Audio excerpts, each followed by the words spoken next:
supposed to be an hour, but I'm going to fly through stuff. How long did that go? Exactly an hour. Well, with Q&A, an hour and a half exactly. It was, I mean, it was like, might have been off by 2 minutes. So I have a lot of slides I can just blow through. So I'd rather leave time for Q&A. Yeah.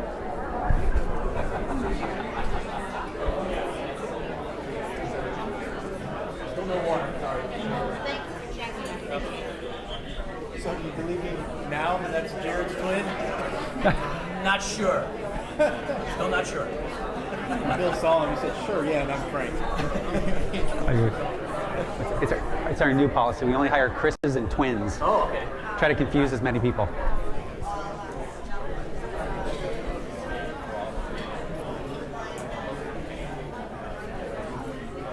All right, guys, I'm going to go ahead and get started. How we doing this morning? Good. First, I want to give thanks. 2019 has been an amazing year for Oak Harvest Financial Group, and I want to give thanks to God. None of this would be possible without Him. None of this would be possible by anything we could do on our own or through ourselves. So I'm very grateful. I just want to give thanks to God. I want to give thanks to you all. And we're really excited about today, and we're really excited about 2020. I want to begin by just reiterating our core values. Our first value is to do unto others as you would have them do unto you. Hopefully, through your experience with Oak Harvest Financial Group, you've experienced that, but I want to reiterate that it is at the core of everything that we do. Our second value is second mile service. You know, Jessica had a client this year, and one of the saddest parts about what we do, but one of the greatest things about what we do, is when a client passes away. This lady had lost her husband over 50 years of marriage. She did not have a driver's license. Her husband had been self-managing the account, and he was invested in inverse S&P 500 exchange-traded funds, which means as the market was going up this year, they were losing money. She had no idea what to do. Jessica actually went with her to her house, picked her up, took her to the DMV, TDM, 2 different driver's license places, to get her driver's license so she could transfer the accounts into her name. We could sell the inverse ETFs and actually get her invested to start making some money. Matthew 5:41 says that if they ask you to go 1 mile, you go with them 2. That's what we mean when we say second mile service. So I hope you all have experienced that with us, and that is our commitment too. And thirdly,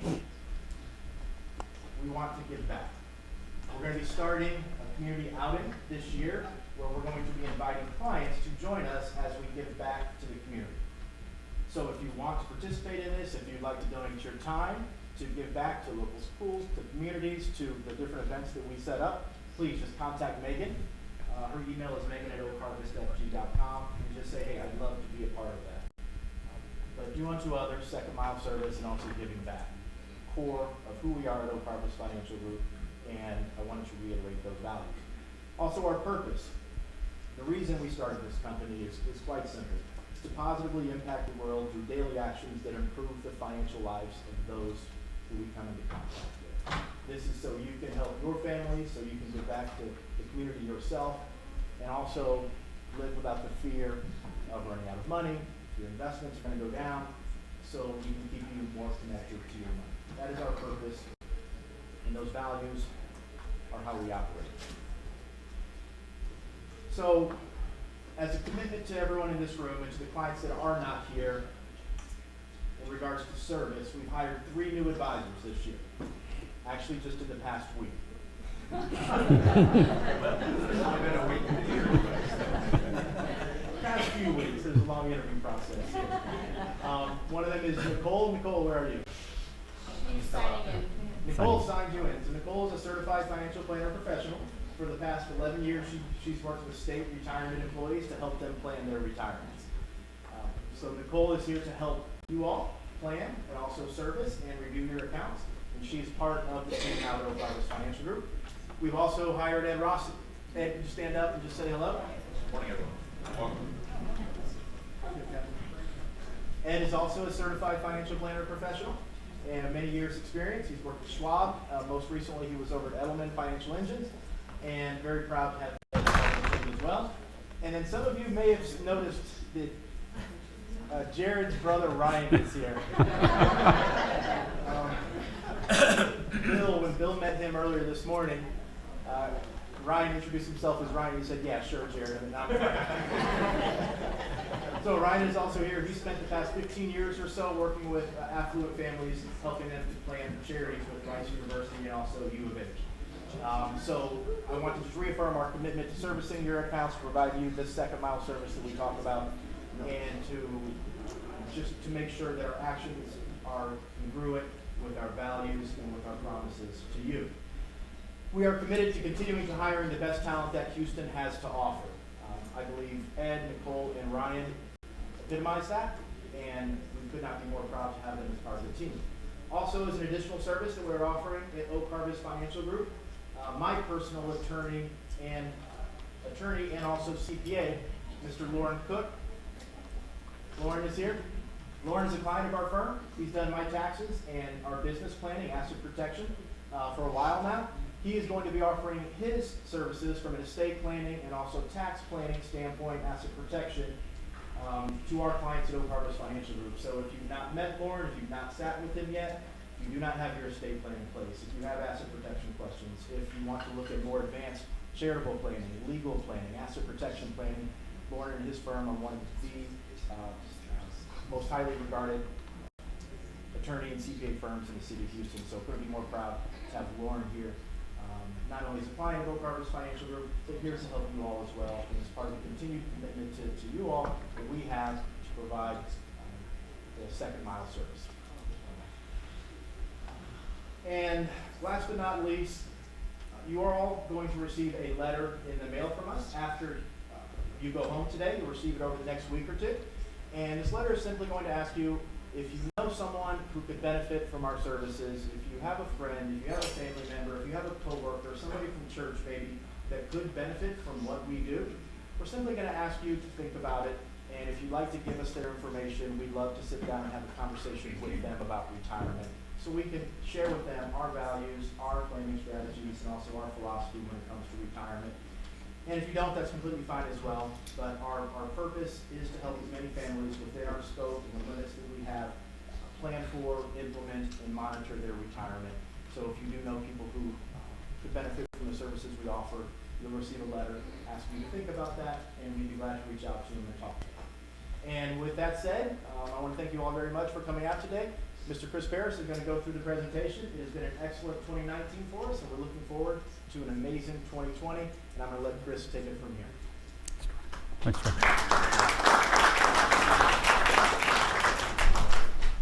So, as most of you know, my name is Chris Perras. I've been asked by marketing to address 4 points. Don't forget, we can validate your parking before you leave. The restrooms are right around the corner. There's lunch going to be served after the presentation. This presentation is being live streamed on Google, YouTube. And I wanted to address one other thing. Some of you have flyers. There's going to be an event in about a month that we're hosting. Speaker's name is Weston Wellington. He is probably one of the best speakers in the financial markets I've ever heard. He is entertaining, educating, and just a historian of the markets. He's going to spend probably 45 minutes on some very entertaining pieces, and then probably 15 minutes on how dimensional funds, which is a fund group that we use for international investing in emerging markets sometimes, how they invest and why we use them as a tool in some portfolios here at Oak Harvest. So just those things as notes in advance. So I want to remind everyone that although I'm up here speaking, our investment department is more than just me. It is Troy, it is someone, Chris Myrick, who's not here today, does a lot of financial planning behind the scenes, and James McFarland, who's in back, does a tremendous amount of work on portfolio structure and trading and just actually the operations and process of getting you invested within the methodology that we set forth and with the plan that you set forth with your advisor. So as you see, this is the title. It's a review of 2019, which I pretty much called a year of noise and normalcy. I've said that all 2019, and then 2020. Q&A is welcome throughout the presentation if it kind of sticks to the slides. I'm going to try to save a lot of time at the end to just address any questions that you have, because this is really for you and about you. So here we go. So disclosure statement. This is James' slide. That was fast. No, James, you rigged this so I can't move forward. No. There we go. So first and foremost, people ask, how are you going to protect my money in the market? They don't really ask that after something like 2019, but they ask that all throughout 2019. It starts with financial planning. It starts with you and your financial advisor. This is the process. We've shown this before. It's about how much do you need in retirement versus how much do you want in retirement. And after a great 2019, if you're feeling queasy about how good things are, talk to your financial advisor, right? And we'll see if you're misallocated, if you have too much equities, we'll pare it back. It really just depends on your individual situation. So this is just our entire process in risk management. It's not all about the public stocks and about the public equities. It's about the financial plan first and foremost. Just skipped a slide. Fantastic slide. This is on the website. All throughout 2019, I don't want to invest now because reason. This is 60, 70 years of data. What the big excuses were each year. Last year, it was, what was last year's main excuses that people heard on TV all year? Guess the recession, China trade wars, and lately the impeachment. So, and none of them ultimately mattered that much. This is another question we get constantly. You've seen this slide. I tried to update it, as you can see. Stock market isn't gambling. I repeat, it is not gambling. Who gambles here? You can admit it. Who gambles? Okay. And the longer you gamble, what happens? Because why? The house wins. The house wins, okay? The stock market is exactly opposite. The longer you invest and the less you move your money around the table, the more you can make, okay? And this is just a chart of earnings in the S&P 500 over time, the last 25 plus years, and the stock market. And you can see as the earnings in the market go up, stocks go up, okay? The longer you invest, the better your outcome.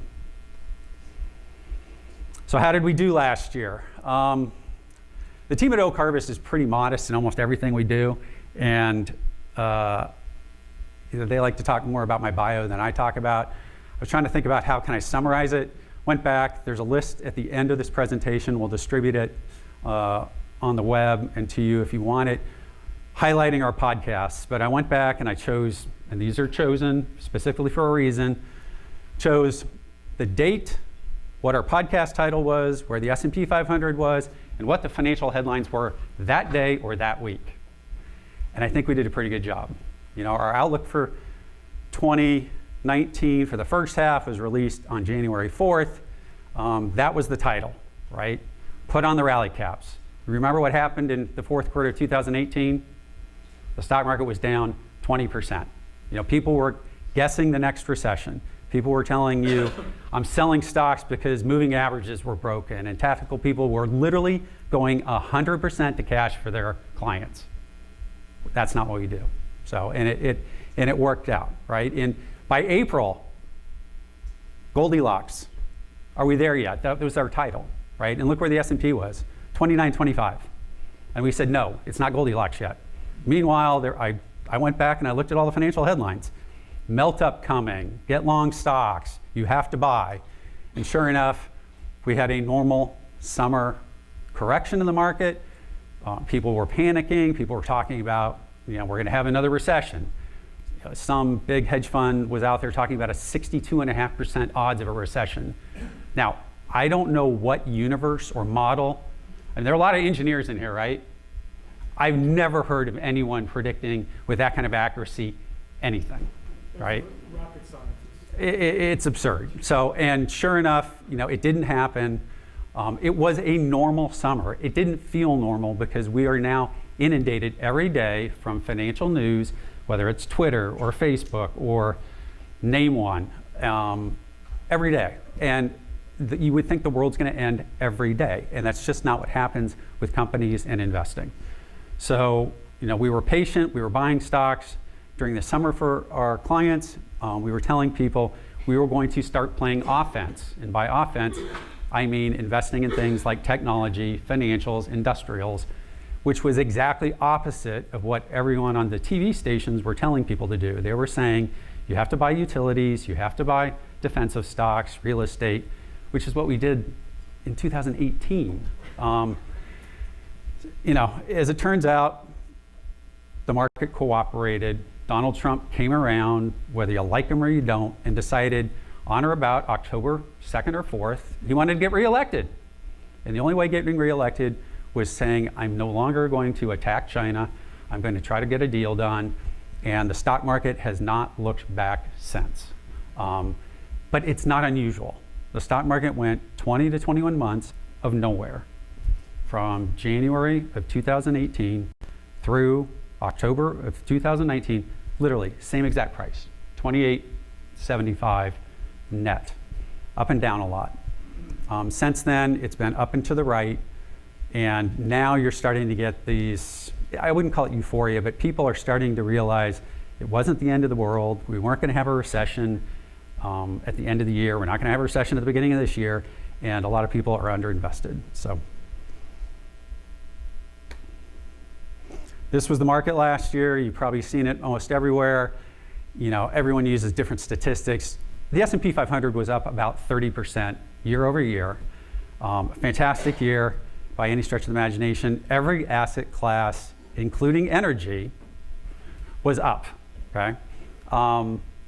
That being said, I remind people, almost all the gain came in the fourth quarter, right? Because the stock market went almost nowhere from January 2018, when Trump put in the tax plan and the market peaked, through October of last year, where he decided he wanted to try to get reelected.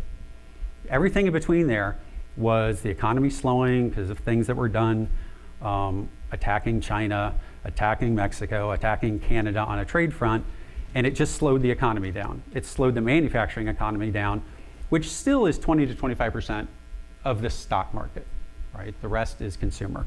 So fourth quarter, those are the statistics. They're fantastic. I want you to look at that chart, and what was the best performing asset class in the fourth quarter? Emerging markets, right? Emerging markets. Emerging markets were the best performing asset class in the fourth quarter. So we run diversified portfolios. Most of our clients have some emerging market portfolio. This is the reason why. It outperformed the S&P 500 by about 30% in 3 months. Now, there are other statistics that I'll show you. Yes, they've underperformed the S&P over this cycle. But being broadly diversified means not just owning the S&P 500. It doesn't mean just owning large cap growth stocks. It means owning some international, owning some emerging markets, owning some small caps, because they go in and out of cycle, and they go in and out of favor with investors. What was the worst performing asset class in the fourth quarter? Besides bonds. Real estate, right? If you go back and look, all throughout 2019, people were saying buy utilities, buy real estate, buy staples, play defense. And it was the worst group during the fourth quarter. It's just money now, more than ever, kind of runs to one side of the boat, and it gets tippy, the boat almost tips over, and then people realize, wait, I own too much safety, and they run back to the offensive side of the boat. And right now they're running back to the offensive side of the boat. So this is the detail of how well different sectors worked last year. I mean, those are huge numbers, right? Now, granted, once again, they are off of low bases. The market troughed Christmas Eve of 2019. It was Christmas Eve, so that, just year over year, anything's going to look good. But information technology, the best performing group out there. Can someone, name an information technology company? Google's in a number of clients' portfolios, right? Facebook. Apple is the biggest company, along with Microsoft, in that group.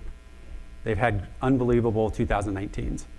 Actually, communication services is where Google and Facebook now sit. So that used to be a group that was very boring. It used to be all AT&T and Verizon, and somehow they found it in their, S&P found it in their way to reclassify some things. Like, I think it's Facebook and Google now are the largest constituents of that group.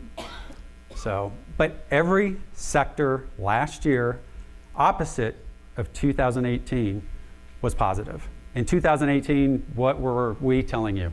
After 2018, what asset class beat inflation and beat cash in 2018? No one remembers? None. Zero. It was like the first time in 60 years. Nothing beat cash in 2018.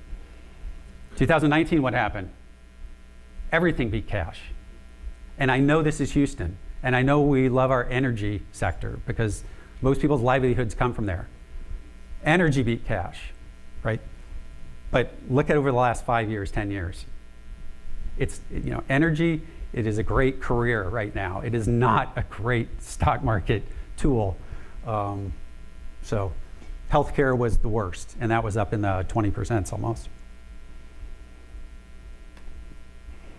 This is what happened in the 3 months at the end of the year. And I just show this once again because there was a huge difference in the first half of 2019 and in the second half. But as you see, information technology was the best performing group. But what do all the groups at the top of that list in the fourth quarter have in common?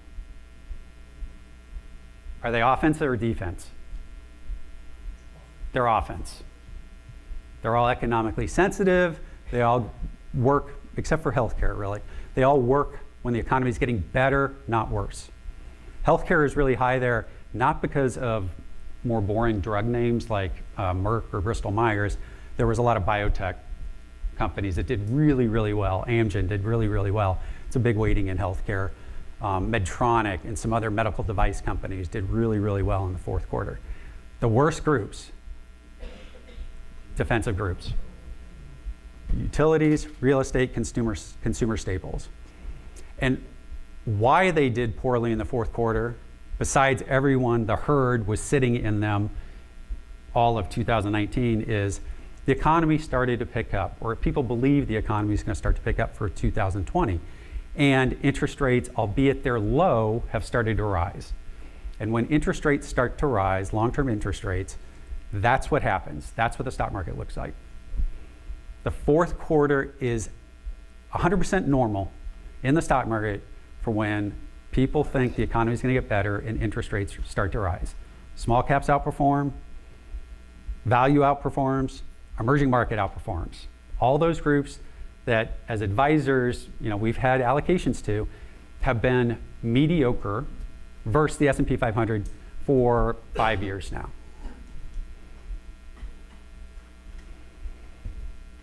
This is US style returns for the entire year, right? So this is, large cap, small cap, growth value. So for the entire year has looked pretty much identical to this cycle. And this cycle, what has been the best performing groups, asset class in the stock market? Pardon me? Large cap growth. For the last 10 years, large cap growth. And after that, what's large cap? Yeah. Large cap, because more and more money is going into index funds. And index funds, as I've tried to educate people, are price agnostic. They do not care what the price of anything is at any time, up or down. I mean, and most people, they don't understand it. Vanguard gets $5 billion on a payday. Get paid next week, the 15th? Is that right? Yep. So if you have a 401k still or still working, your money goes to Vanguard or BlackRock, and it's allocated to the S&P 500 or some other ETF. They literally take that $5 billion, and the next day they invest $5 billion, 100%. That's their business model.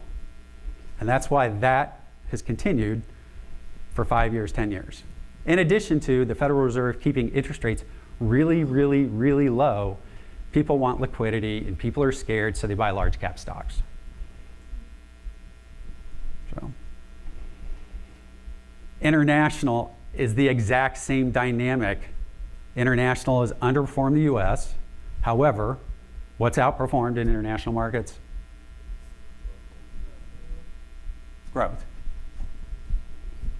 People, when interest rates are 2%, whether we like it or not, investors go and they seek out growth stocks. As interest rates start to rise, even if it's from 2 to 2.5%, which sounds meaningless, people buy value stocks. They buy small cap stocks because they see the economy getting better and they want to take more risk. And then you have quarters like we did in the fourth quarter where emerging markets, small cap, and value all massively outperform the S&P 500.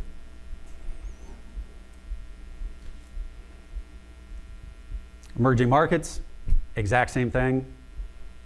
Cycle to date, emerging markets have underperformed developed markets, which have underperformed the US. However, in the fourth quarter, it all reversed. And it has throughout this cycle over 3 to 6 months at times. Whenever you see the interest rates starting to rise, whenever you see people getting more positive on the economy, case in point, the second half of 2006 through 2018, which is a time period I think I've talked about now for a year to 15 months, unbelievably similar time period to what we have right now.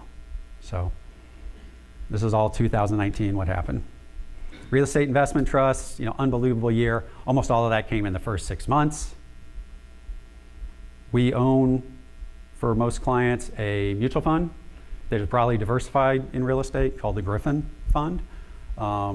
We also own for individuals with single stock exposure, a few single stock real estate investment trusts. Whether we were good or lucky, they're mainly data center real estate investment trusts. That group within real estate investment trusts, as you can see, gained 48% last year. What area don't you want to be in? Shopping malls. Because anyone who has kids or grandkids knows what? They don't go there anymore. And they're not going to. And I'm still trying to convince my wife that her daughter, her sons will never go shopping at Dillard's. I'm sorry, right? Great family-run business, great family-run company. That generation is not going there. They're not going to just miraculously say, yes, I'm going to start shopping at Dillard's. So, fixed income had a great year. It all came between January and August when interest rates plunged to about 1.5% on the 10-year yield. I think the 30-year bond got down to 1.7%, something like that. So, bonds had a really good first half of the year. They haven't done anything since. I wouldn't expect them to be able to do much on a price appreciation, which would mean we don't have big allocations to those types of investments for our clients. This is a chart that basically just tells you about how a diversified portfolio with stocks and bonds would have worked last year. It looks 100% different than 2018. Everything looked great. Everything worked in 2019. So even a diversified portfolio of 50-50 was up almost 14%. The index-wise, right? Everyone's experience is different because we tailor all the portfolios to meet your financial goal and objective. So 2020 is probably what you came for. I debated what to call this, and stay long and carry on is the best I could come up with. And I will remind people, we take into consideration economic data, political events, all of these things, and this could change, right? I don't expect it to, just like I didn't expect 2019 to change. On January 4th, when I wrote the first half with the rest of the team, I didn't expect to change the outlook, right?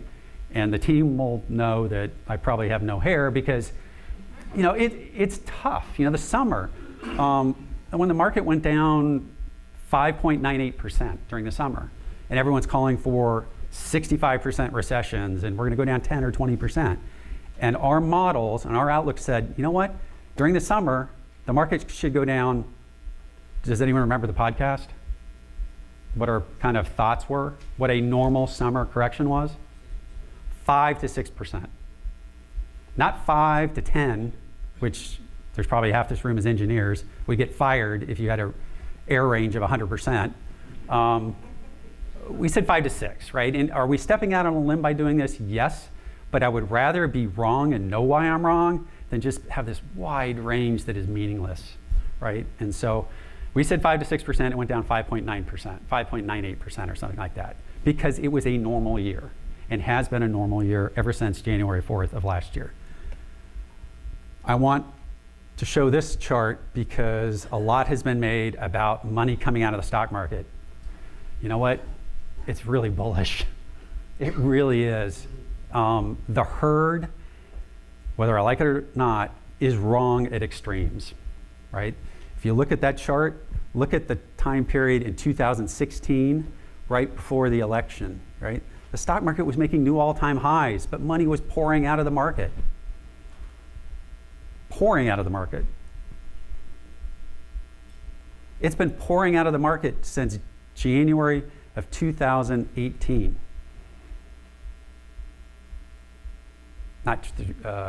Yeah, thereabouts. And the market is at new all-time highs. New all-time highs.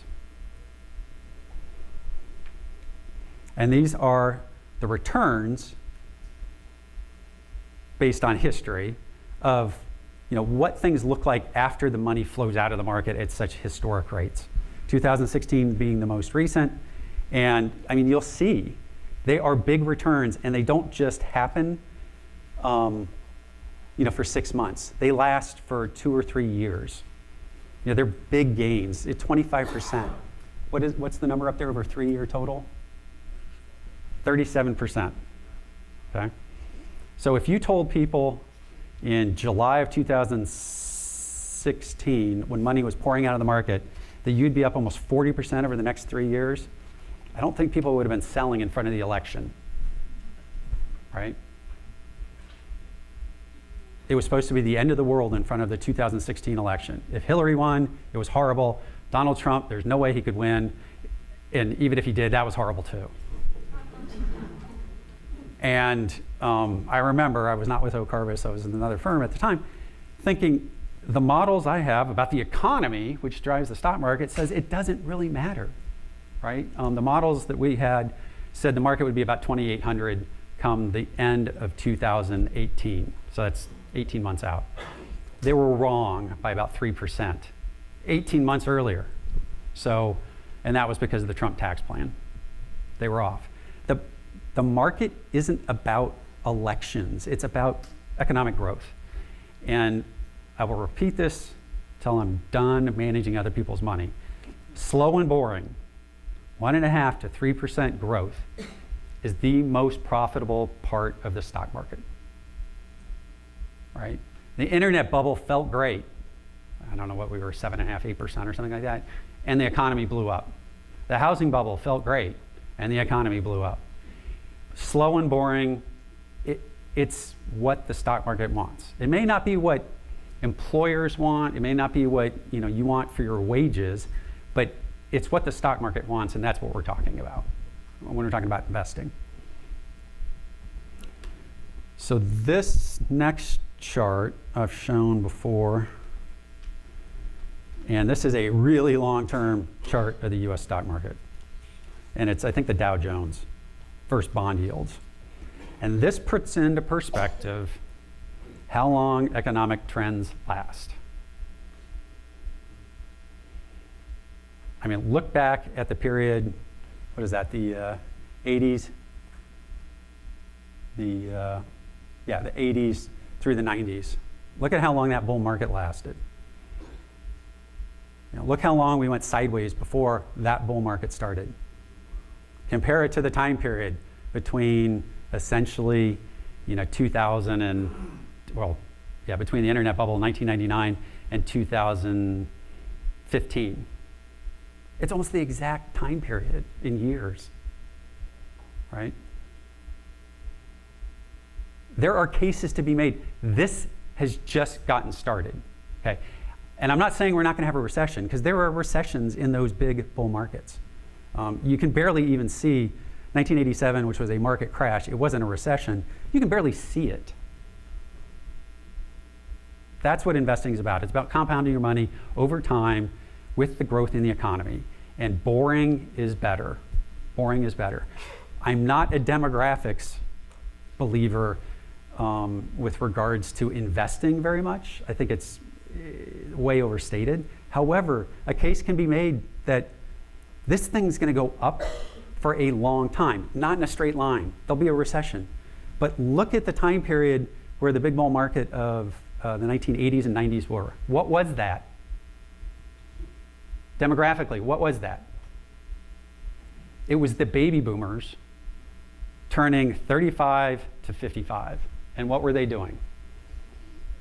They were having families, they were saving, wages were going up in that segment, they were investing, right? They were buying houses. And then what happened essentially starting 2000? A lot of those baby boomers, actually, believe it or not, I think they started turning 57, 58. They started retiring.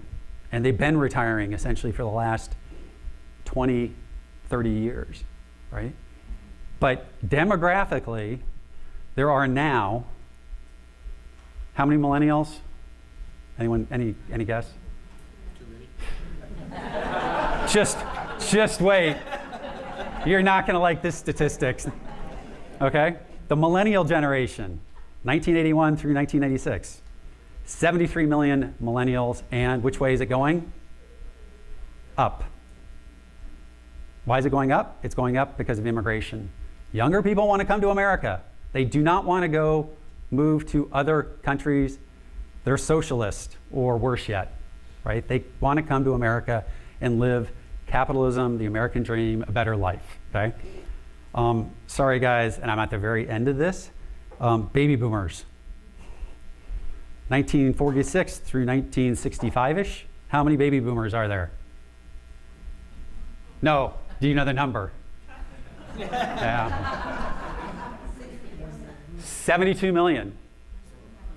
72 million baby boomers. You know what the number peaked at? 79 million. In 1999, I think it was? 1999. Guys, we're starting to die. We are, right? And demographically, and I mean, you can laugh, and because I struggle with this, but the baby boomers, you can look at the numbers, and we're starting to die. In about 5 years, we'll be dying at a faster rate than millennials will be procreating, moving here, everything else. And the crossover for your money is massively bullish. It's horrible probably for inflation down the road, but it's, as far as investing in the public stock markets, it's unbelievably bullish. Because they are just now saving, they are just now creating families, they are just now growing and growing the economy. And while the baby boom generation is spending money on retirement, homes, and drugs, Can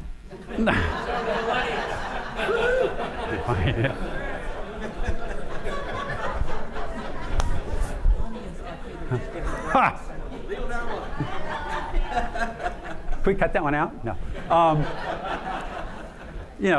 The millennials they're buying houses. My neighborhood, literally this last week, and I was hit, as most of you know, horribly by Harvey. Had 6.5 feet of water in my house. 4 houses just sold in the last week in that neighborhood. Everyone has kids under the age of 6 and 8.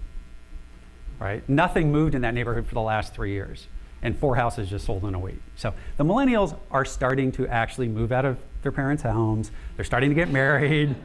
They're starting to have babies. That's positive for growth. It's positive for inflation down the road, which would be negative for your bond pricing.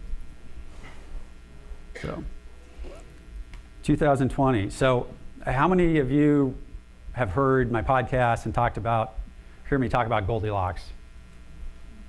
Okay. And do you hear it on TV all the time? This is the Goldilocks economy. It's a Goldilocks stock market. I cringe at that. I think those who've heard me speak in the past know I like data more than just nebulous statements. The Goldilocks indicators are long-term interest rates, oil, and the dollar. Why are they the key indicators? They're the key indicators because all of those in real time, like you don't have to wait 3 months, you don't have to wait 6 months, in real time tell you, is the economy getting better? Which means are earnings in the overall stock market going to be higher or lower in the future? And that's it. And you can look at those charts, and I highlighted things. You want slightly trending higher interest rates. And I'm going to walk over here really quick.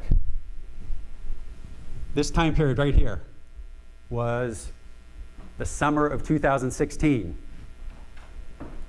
The time period interest rates just bottomed were the summer of 2019. We set it all at 2019, economically, stock market-wise, cycle-wise. 2019 looked exactly like 2016. And I can show you the data. It was almost down to the week. It's absolutely insane that it was that precise. Oil, here we are in Houston, everyone likes higher oil. It just needs to be going up slowly, right? You don't want oil going to 100. Even if you work for Exxon or Chevron, you'll feel good, but your 401k will go down, right? You just want it going up slowly. It's going up slowly, right? That chart wants to go higher slowly. Think about what happened. What happened last week? Iran. Oil went up how much? Went up about 7% overnight, and I think it's lower on the week, right? It's lower on the week because our technology here in the United States is better than anyone else's in the world, and we keep finding oil everywhere and making it lower cost to get it out in shale. So we are less, the reason why the stock market didn't tank last week and stay down is because we aren't as dependent on Saudi Arabia. We're not as dependent on Venezuela. We're not as dependent on anyone for oil, right? We're one of the only economies in the world who's really independent from almost anyone, every other economy in everything now. Technology, grain, any kind of commodity, you name it. There are some metals that we're not independent on that go into computers and semiconductors, but they're not rare earth metals that China and a few others have. They're not going to change the economy. So the dollar, the presidents all talk about they want a strong dollar. They really don't. They want a dollar that's gradually weakening, because gradually weakening means money is being made overseas, and the economies are getting better, and people are taking risk. So the dollar, to me, as a lot of other people, we thought it was peaking. It looks like it's peaking. Given what the Federal Reserve is doing with regards to monetary policy, it should continue to weaken. It's not a bad thing. It helps companies' earnings in the S&P 500 because half of their earnings is driven from overseas markets. Okay. This is a really long-term charts of the exact same things. This is like secular charts, right? Interest rates went down for 30 years. Right? It'll take interest rates another 10 years to start to affect people. They will eventually rise. Millennials are going to outpace baby boomers. Debt is a large issue going forward at some point, but interest rates will go higher. Oil, there it is. It's bottomed. It's going up. It's in the right direction. The dollar, we continue to borrow money to support spending, whether it's on military or Medicare or other health programs. We're going to have to take on more debt. The dollar is going to gradually weaken. The other two indicators that I talk about, these are kind of minor indicators that you can follow in real time. They're not, GDP growth that everyone talks about on TV, or durable goods orders that they hype every Friday on CNBC. Real time, copper. Why copper? Anyone remember why copper is a good indicator of stuff? Copper is more global growth. So copper goes into semiconductors, it goes into big manufacturing, it goes into wiring. Lumber is more US housing. So if you want to follow two other things, follow copper. That's a big play on China and just how much they're building. Lumber, we don't import a lot of lumber unless it's coming from Canada. People aren't shipping tons of timber over from China. We manufacture it here in the United States and in Canada, and we use it. So as lumber's going up, it's usually a pretty good indicator of what housing is doing. These are shorter term indicators. Or these are the longer term ones? Same thing. They look great. All this is leading us to, this is the US stock market again over the past 35 years. Bull markets last a long time. Look at the time period in the 80s and 90s. The big vertical move here, here up is the investment in internet infrastructure, hiring. We will eventually have a big issue crisis like we did in 2008 and 2009. Every generation has one. In the last 100 years, no generation has had one twice until you're really, really old. They happen about every 35 years. The millennials will have one. There'll be excesses someplace, and they'll have a crisis, and the stock market will go down a lot. But we are 10 years into the economic recovery. We will have a recession. A recession, as we've spoken many times, is down in the 25 to 30% range for stocks over a very short period of time, 6 to 12 months, and then within 6 to 12 months, 18 months, stock markets recover that and start moving higher. So crisis has come. There was the Depression, there was the 70s inflation bubble with energy pricing. Those were the last two, and the stock markets behaved very similar since, but all three times. It's a monthly chart, just showing you. I'm not a chartist, but a picture is truly worth 1,000 words. We were saying it all of last year. 2019 was going to look a lot like 2016. You see the highlighted boxes and circles? That low was in early 2016, just like the Christmas low was in late 2018. In fact, I think they're 3 years offset by a month apart, almost exactly to the day. And the stock market has been doing almost the exact same thing ever since. Does anyone have any questions, comments? Okay, speed along here. And I want to point out, though, for all you engineers and stuff, if you were to draw lines connecting the tops of all those points and then a channel at the bottoms, it's a pretty linear channel, right? The economy has done a pretty good job of just growing in a range of 1.5% to 3%. We've gotten as high as almost 4% after the tax plan with Trump. We've gotten down under 1.5%, maybe last summer. But all told, it's grown at a very boring 2 to 2.5%, and that's what the stock market has done.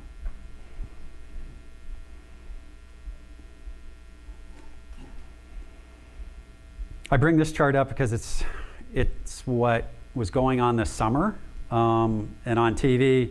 Go back and look at the podcasts. Literally in July, people on TV were saying, the market looks great. You have to buy the breakout. You got to get all in your stocks. This is after the first half of the year. They were, very scared. And our podcast pretty much said, no, a normal summer pullback is coming at 5 to 6%. And it dropped 5.98%. This is just another chart, same thing, it's the S&P 500. This is what just consistency of economic policy on the Federal Reserve and us growing our economy at a very boring 1.5 to 3.5% looks like.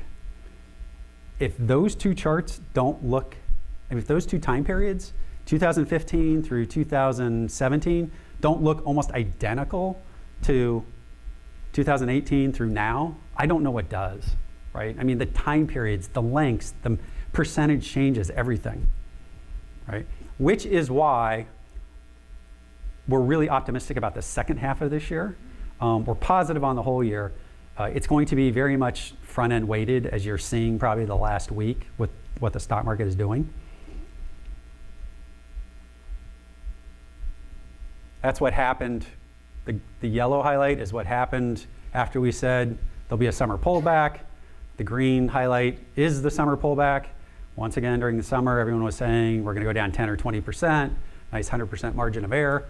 And we're like, no, actually, it's time to actually start buying stocks. The wait is over. It was 20 to 21 months of sideways, and we were buying offensive-minded stocks for our clients. Goldilocks, whatever you want to call it, because the Goldilocks indicators were saying that. It didn't matter what they were saying on TV, didn't matter the economic data.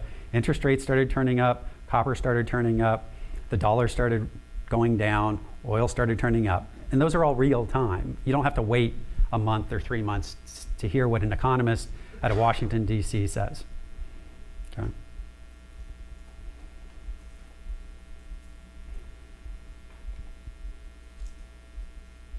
This is a microcosm of what we heard last year. I don't want to invest because volatility is really high. Volatility has been as normal as any other bull market. I mean, those statistics do not lie, right? It's the exact same volatility as the other bull market time periods on that chart. It's not really higher, and it's not lower. The returns are equally as good in prior bull market periods. What we hear when someone tweets and the market goes down 1%, and now 1% is how many S&P points? 30, right? That feels really bad. But as an investor, we're worried about percentage returns and percentage risk. And a 1% move at 300 is the same 1% move at 3,000. It's 1%. You can say, well, I lost this many dollars. 1% is 1%. So volatility was no different than it's been this cycle during the bull market. Here's presidential elections. I don't want to invest. People were already saying this last summer. I don't want to invest because the presidential election is 18 months out. Presidential elections years, you tend to get what we're seeing right now. The first part of the year, generally through early February, is very strong. The market tends to go sideways. Sometimes it goes down, sometimes it goes up. And then as you approach the election, calmer heads prevail, and the stock market starts rallying. The stock market was at new all-time highs in July of 2016 in front of the election. And all anyone did was worry about the election. And it was at new all-time highs. I expect the market to be at new all-time highs in front of this election as well. Middle East, this is a concern for me in 2021 more than now. I think our president wants to get reelected. I mean, there was an article out last night how this, after we took out the, who did we take out? The number 2 person in Iran, we immediately sent an envoy or a message to the Swiss to communicate with Iran saying we didn't want this to escalate. It's a fantastic article out there. And they were talking back and forth, and it didn't escalate. And I don't expect it to, because I think he wants to get reelected. And we don't have to like Donald Trump or want him to get reelected. You just need 2 people who are more business friendly than non-business friendly. So those are the returns in different asset classes, post Middle East event. I don't want to invest, we heard this last summer, I don't want to invest stocks are at a new all-time high. The data is the best time to invest is when stocks are at a new all-time high, unless you're going to in a recession, and then you buy pretty much anything you can buy in a recession and you don't look at it again. But the returns post all-time highs, whether it's 1 year, 3 year, 5 years, they're all approaching 10%.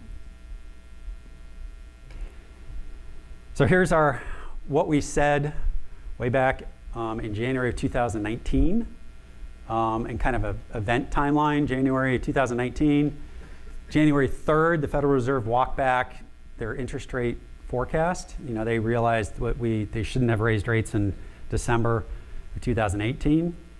You see where the S&P 500 was. June 3rd, during the summer, Goldilocks returns essentially because the Fed said we're going to cut rates.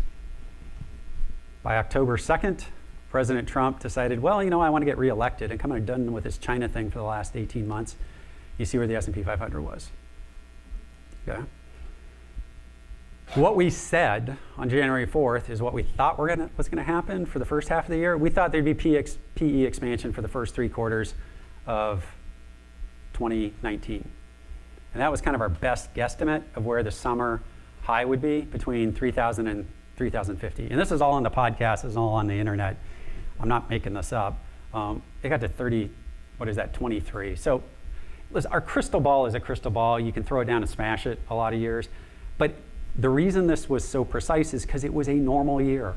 And everyone wanted to listen to TV and extrapolate every news story during the year and blow everything out of proportion. It was a very normal year. So our second half outlook is there. We thought there'd be EPS growth for 4 or 5 quarters, starting in the fourth quarter of 2019. Thought, well, maybe the S&P in the fourth quarter of 2019 would be around 3,100. It closed at 3,200. Right? That was written on June 16th or something like that. I can't even remember. So for this year, what do we expect? This is on the internet already. We published it about a week and a half ago. However, we actually published 2020 for the first time way back in June of 2019. Just kind of our outlook of the most optimistic case we could come up with, and we haven't changed it. So you get PE expansion continues in the first half of this year, which would mean and volatility remains low, right? Which would mean the S&P 500 can get to maybe about 3,400, and that's pushing it. That's pushing it. I mean, with money flows in the next 6 weeks between buybacks, because we're here in the stock market right now without 2 things which drive the stock market a lot, that I talk about a lot. What are those? Buybacks and 401ks, right? There hasn't been a payday yet in 2020. That's coming up next week. And buybacks don't start for another week. So all of this move in the stock market the last 2 weeks, the last 4 weeks, has been without stock buybacks. They can't buy back their stocks until 48 hours after they report. And they all start reporting next week. So the second half of this year, we expect EPS growth to start accelerating. And you could get pre-election with low volatility, assuming the Federal Reserve stays on the same path they are, which is easy monetary policy. The target is, what is that, 3,550, 3,600. And these are, I think these are up there as far as targets. But then again, the Goldilocks scenario, which I first published back in June of 2019, is the end of the year, beginning of next year is 4,000 on the S&P, which most people say sounds absurd, and it's 20% higher than this. It's actually unbelievably normal for this investment cycle, right? What would it require? The Federal Reserve to stay on hold. What would it require? Joe Biden or Donald Trump to win the election. That's pretty much what it requires. And then all those people who are worried about massive selling, if Elizabeth Warren wins or Bernie Sanders wins because taxes are going to change so dramatically, those people aren't going to sell. And what's going to happen is people who've waited and waited for certainty are going to finally invest money after the market's already up 50% since the lows of December 2018. But that is very normal outlook for this cycle. I have to show this, and it gets to why we run diversified portfolios. Bill, who asked me? Whether it's through some international stocks or international mutual funds or small cap mutual funds. So this cycle, it's been pretty dramatic, right? Everywhere in the world. You can look anywhere. US has outperformed developed. Developed has generally outperformed emerging markets. Growth has outperformed value. Large has outperformed small. Okay? For this cycle. Since, oh, I'm sorry. This is the, is this in the right order? Yeah. Past two, did I label this wrong?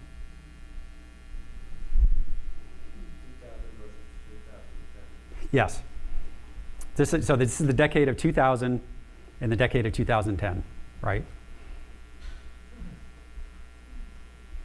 2000s, it was exactly reversed. 2000, the 2000 time period was exactly reversed. Yeah. In the 2000 time period, for 10 years, small caps outperformed, value outperformed, and emerging markets outperformed. The last 10 years, it's been the reverse. So why do we run diversified portfolios is because over the last 20 years, these are the total returns of each one of those asset classes. You know, small cap actually over long periods of time, the last 20 years have outperformed by the percentage academically that they are thought to have over time because you're taking more risk. Value has outperformed over time as well. Emerging markets have outperformed. It's why we run diversified portfolios. Getting back to a chart, this is the IWM, small caps, which I know a lot of our clients have. They ask why you own small caps. We own them because when they outperform, they do it quickly and they do it by a lot, right? As we saw in the fourth quarter. Now, if this continues along the path that we're looking at forecasting, there will be a period that small caps probably underperform the large cap markets from March through September. Doesn't mean they're going to go down, they just probably won't go up as fast. Just like they didn't go up as fast in front of the election in 2016. But we own diversified portfolios. People ask, you know, yeah, I get Bitcoin questions still. I talked about this a year ago, is that right, James? We do not invest in Bitcoin for our clients, nor will we ever. But everyone likes to ask an opinion, and I do have an opinion, right? And I said it at the beginning of 2019, I think when it was 3,600, and I stay with it. I don't know what Bitcoin is. I don't know what it's used for. I know it's a limited supply asset, in quotations. And if people around the world are printing money, there is someone out there who's going to trade Bitcoin. And more money out there means more money is going to go to Bitcoin. And the last time there was a bubble in Bitcoin, it went to 20,000, and the same type of move this cycle would put a zero on it. It seems insane, but I don't understand Bitcoin. But if you can tell me why it went from, you know, whatever that was, 650 to 20,000 in 2 years, at the same time the Federal Reserve was printing money with QE, at the same time the rest of the world was printing money. What are we doing right now? We're essentially doing QE4. Everyone else is cutting rates, so short-term rates. Gold, people ask about gold all the time. Yeah, if you want to own gold for jewelry, sure. You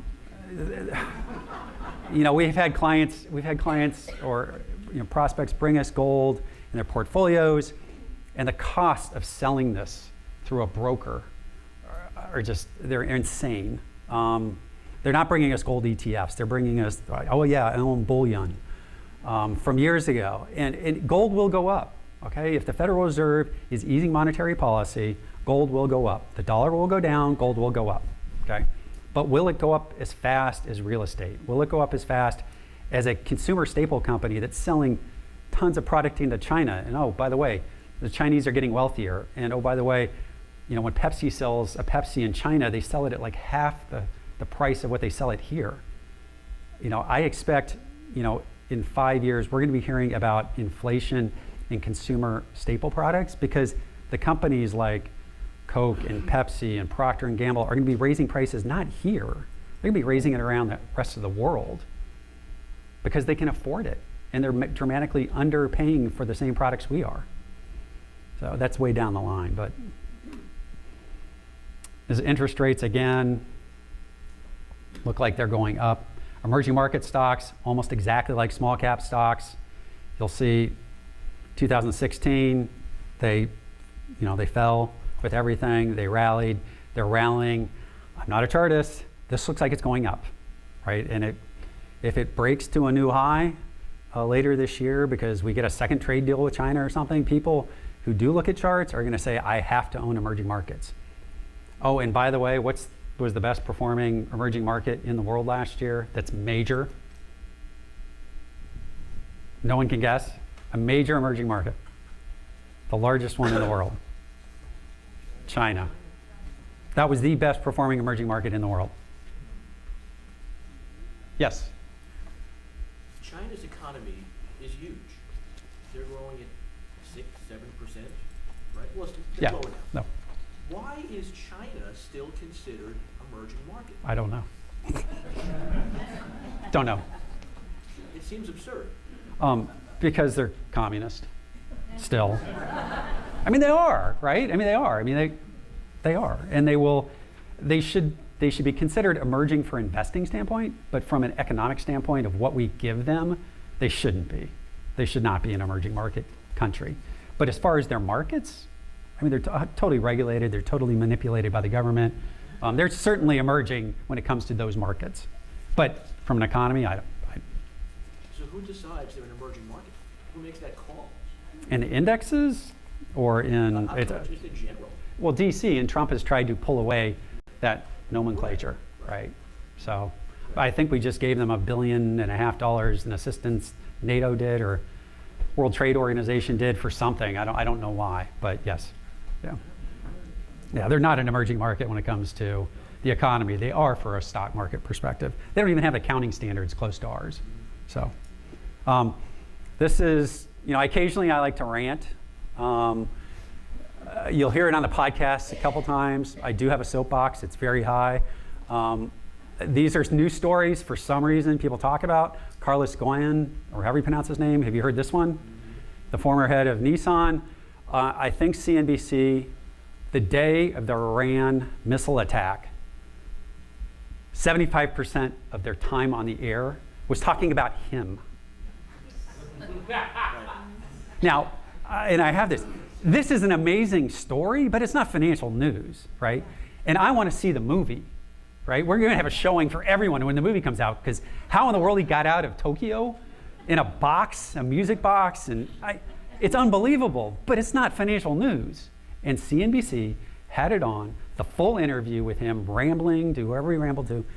It's not financial news, and the team here is like, why are you listening to that? And I'm like, because I want to know what everyone else is worried about, and they're worried about this? That's not financial news.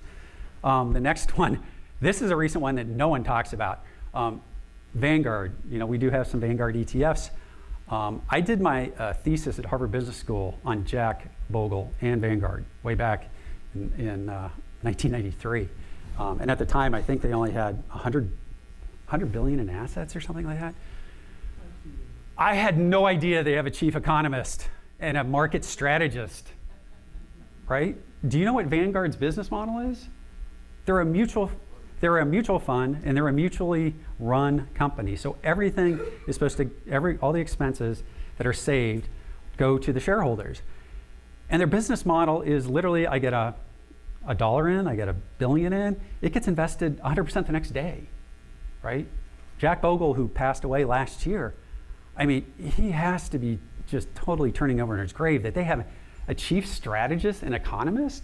The business model is literally, figure out your financial goal and objective, figure out your allocation. The economy is going to grow at 2.5%. The stock market will grow at 8% over, 20 years compounded, whatever the numbers are. That's investing. Keep your expenses as low as possible. I mean, that they have a strategist who look what he said. He's calling for market corrections and it's not a good time to invest. I couldn't believe this, that they actually have someone on staff, and he was getting airtime on CNBC and Bloomberg. So, and then my biggest rant probably all year is, if you hear someone say, and we'll do this too at times,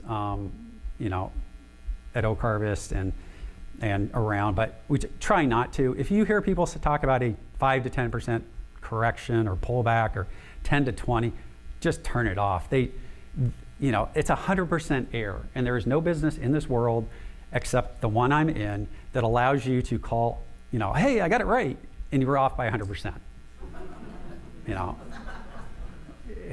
So this is the podcast reference. It's all on the internet. It's all been out there. These are the titles. This is also the level of the S&P 500. I'm proud of it. I'm modest about it. Hopefully 2020 will be half as good as 2019 as far as our outlook. Our job is not stock market prediction and forecasting and economic prediction.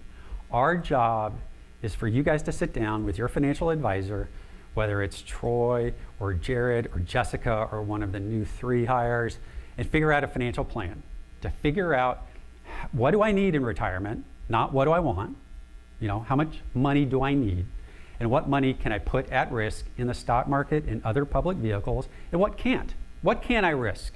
What has to be 100% safe, right?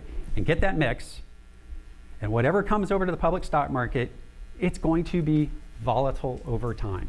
And if we have a run like we did last year, and I was talking to a client 30 minutes ago or an hour ago who said, well, what do I do now? Because I'm like 90% stocks, and it's been a great run.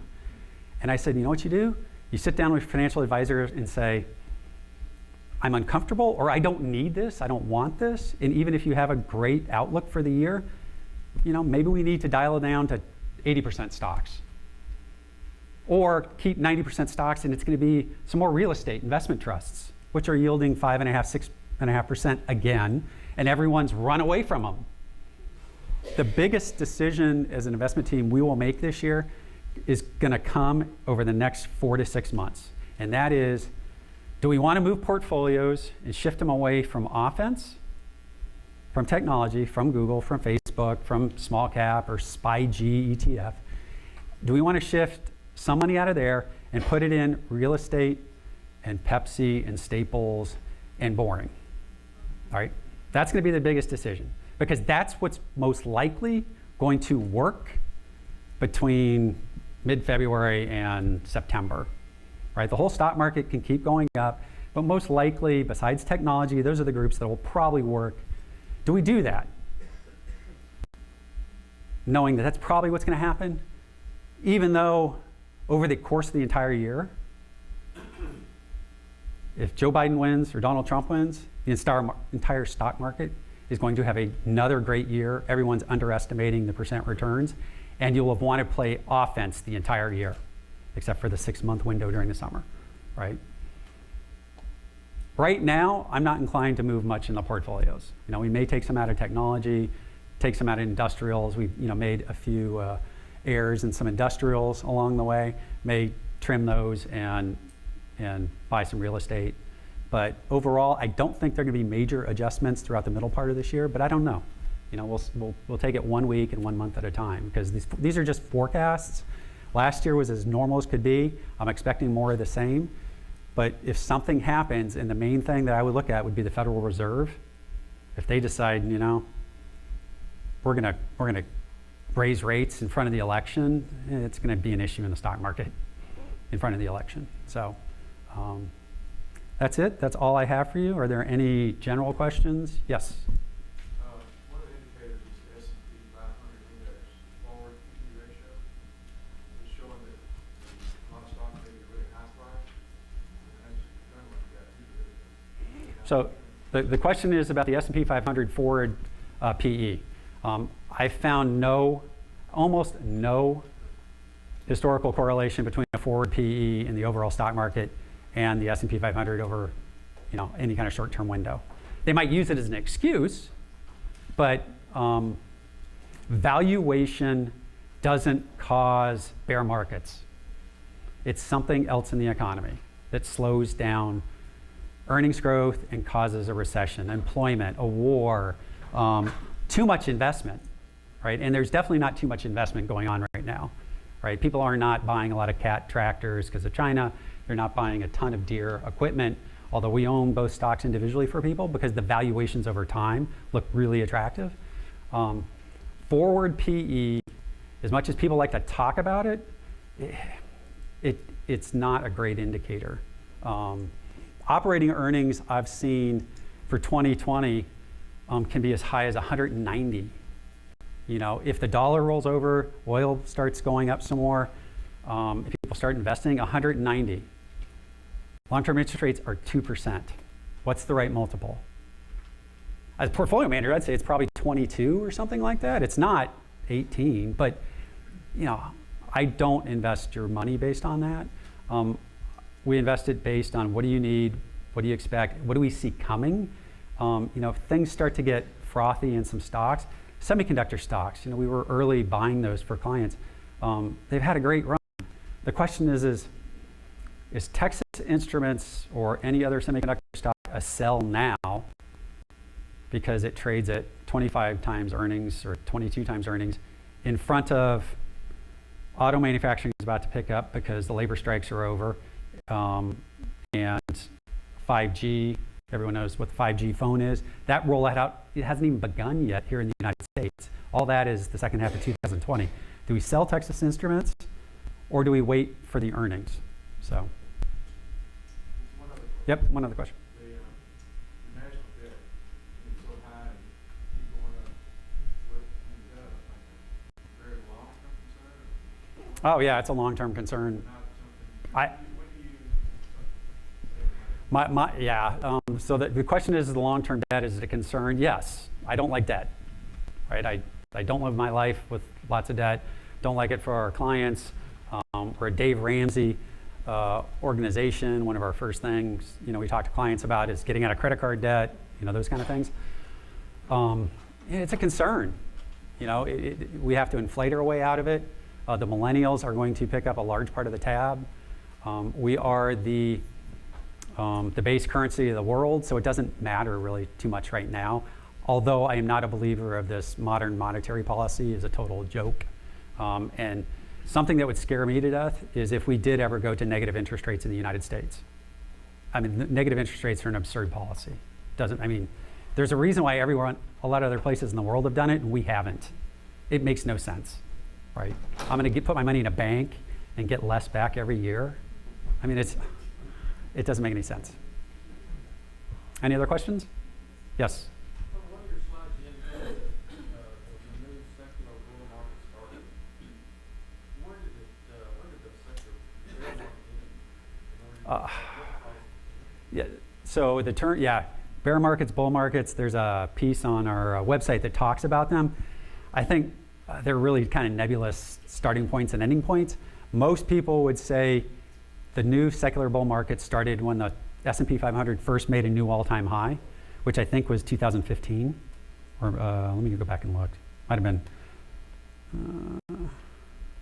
I have to go back and look because I can't even remember. So, but they're labels, right? The best time to invest is during a recession.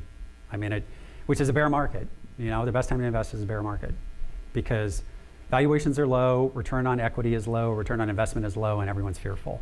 And if you know, there are people who bought stocks in 2008, 2009 that may never sell them, right? They're gonna just leave them to their kids and they'll inherit them because their cost basis is so low. And that's the right decision. If the company is a good company and continuing to compound your money. So, anything else? Well, thank you all for coming. We appreciate your business. We appreciate you guys as clients. You know, it was a great 2019. Hopefully 2020 will turn out as well. I do want to remind you that if you can, try to come see Weston Wellington in about a month with Dimensional Funds because he's a much more dynamic speaker than I am. He will keep you entertained. You will not fall asleep. The gentleman.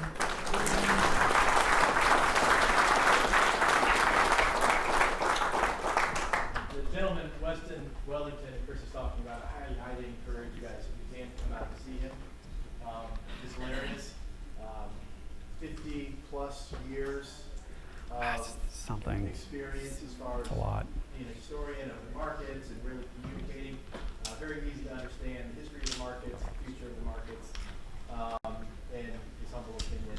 But most importantly, I wonder if I call him a comedian, but he's quite funny. And he's coming in from Austin, so I would definitely recommend that. If you have been attending any of our events over the past year, we've been talking about the Secure Act since January of last year. They have now raised, if you've not started taking your required minimum distribution, they have raised the age for when you have to start taking your required minimum distribution. That is now age 72, as opposed to 70 and a half. If you are already 70 and a half and taking your required minimum distributions, no change, you continue along your current schedule. This is going to create tremendous tax problems down the road, though, for your children and grandchildren. Most clients here at the firm across the country have millions and millions and millions of dollars inside these tax-invested retirement accounts. We've been talking about this for many years, and it's really starting to come to a head now. If you've not done anything to address the tax infestation inside your retirement accounts and you care about the money being inherited, you care about how much will be left to the kids and grandkids, the new law will require those IRAs to be fully distributed within 10 years from when they are inherited. I personally believe, and this is my opinion, that this is not about increasing your RMDs, this is not about creating security for people. I truly believe this is a massive tax grab planned out over a 25, 35-year period. And what I mean by that is the forced distribution of your retirement accounts once they are inherited. This is going to happen over the next 20, 25 years. When your kids and grandkids inherit those accounts, where do you think tax rates are going to be? They're going to be a lot higher, most likely, than they are today.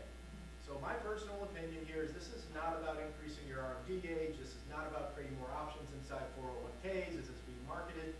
This is about getting your kids and your grandkids to fully distribute every dollar inside your IRA in a period where most of us believe taxes are going to be a lot higher.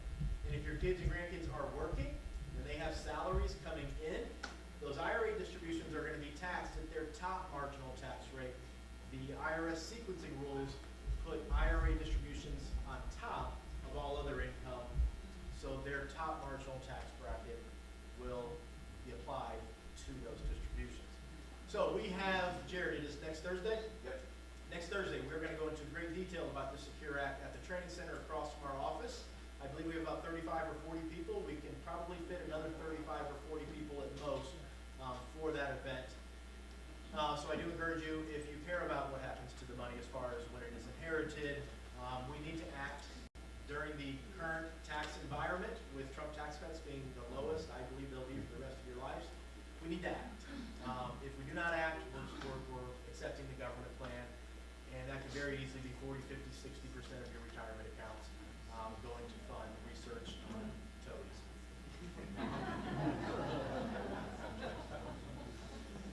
So, I'm passionate about this, guys. So I just want to convey that. So next Thursday at the training center, we're going to have that training. Yeah, and I just want to add this class. Some of you in this room have been to the one that we put on in September, what was actually passed into law. But this is now going to have a lot of steps that you can take, actions you can take over time to not necessarily eliminate all of this, but also to help with passing money down, different ways you can create tax-free income, things like that, to kind of squash everything that's going on with this. So I implore you to come, bring your friends, family, anybody you think could be affected by this. Hopefully we can max out the training center and go through it. 10 a.m. on Thursday. So, It's going to be more solution-based. yeah. Megan, are you going to send one more email out about it? Yeah, I can send an email, or if you're interested, you can always text our office number that you are interested, and we can register you that way. We have texting that option's available. So if you want to choose a text, then we can get you signed up that way too. What is the best process for eating? So the food is buffet style. So basically just file up the food right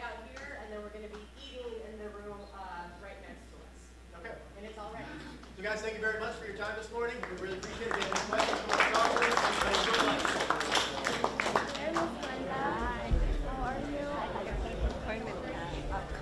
Yes, we need a late appointment, right? Huh? We need a late appointment for the working woman. Yes. Oh no. On Saturday? That's a fun one at least.